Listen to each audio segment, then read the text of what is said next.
ମାଲକାନଗିରି ଜିଲ୍ଲାର ଦୁର୍ଗାଗୁଡ଼ି ସାହିର ବୁଢ଼ୀମାର ଅବସ୍ଥା ନ କହିବା ଭଲ। ଏକ ଅଭାବନୀୟ ଘଟଣା ଘଟିଛି ଏଠାରେ। ଏ ବୁଢ଼ୀ ମାଟିର ନାମ କନକ ଦେଇ ଟାକରି।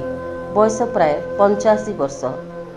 ଆଙ୍କର 4 ପୁଅ ଓ 2ଟି ଝିଅ। ସମସ୍ତେ ରୋଜଗାରିଆ, ପୁଣି 2 ପୁଅ ସରକାରୀ ଚାକିରିଆ। ତଥାପି ବୁଢ଼ୀ ମାଙ୍କର ଦୁଃଖ ବୁଝିବାକୁ କେହି ନାହାନ୍ତି।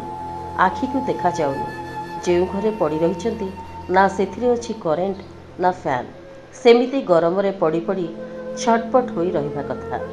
କେବେ କେମିତି ଦେହ ଖରାପ ହେଲେ ବଡ଼ ଝିଅ ପାଖରେ ଆସି ବୁଝାବୁଝି କରିଯାଏ କିମ୍ବା ହସ୍ପିଟାଲକୁ ନେଇଯାଏ। କେବେ କେମିତି ମାଣ୍ଡିଆ ଯାଉ ଟିକେ ଆଣି ଦେଇଥାଏ। ବଡ଼ ପୁଅର ପୁଅ ଏବଂ ବଡ଼ ଜ୍ୱାଇଁ କେବେ କେମିତି ଦେଖାଶୁଣା କରିଥାନ୍ତି। ବୁଢ଼ୀ ମାଟିର ପେନସନ୍ ଆସୁଛି, କିନ୍ତୁ ପଇସା କ'ଣ ସବୁ ସମସ୍ୟାର ସମାଧାନ? 4 ପୁଅ, ବୃଦ୍ଧା ମାଟିର ଭଲମନ୍ଦ ବୁଝିବାକୁ ପାଖରେ କେହି ନାହାନ୍ତି। ସ୍ୱାମୀ ଆରପାରିରେ। ଏଣୁ ମାନବିକତା ରଖି କେହି ମଧ୍ୟ ପାଖରେ ରହିବା ଦରକାର। ସବୁ ଜାଗାରେ ପଇସା ଏବଂ ସରକାର କେବେ କାହା କାମରେ ଆସେନି। ପଇସା ନାହିଁ, ପେନସନ୍ ଅଛି, ଘର ନାହିଁ। ପ୍ରଧାନମନ୍ତ୍ରୀ ଆବାସ ଯୋଜନାରେ ଘର ମିଳିଯିବ, କିନ୍ତୁ ପୁଅ ଯଦି କାମରେ ଆସୁନି, ପୁଅ ସରକାର ଯୋଗାଇ ପାରିବ ନାହିଁ। କଥାରେ ଅଛି, ଯାହାର ମା ନାହିଁ ତାର ନାଁ ନାହିଁ।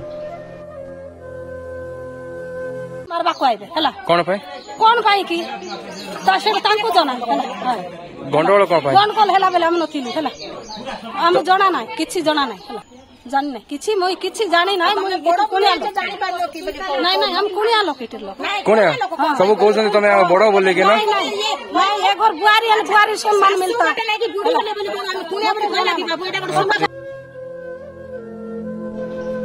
मालकानगिरी रुद्रप्रताप रथଙ୍କ रिपोर्ट, रिपब्लिक ओडिशा, साधारण लोकଙ୍କ स्वर।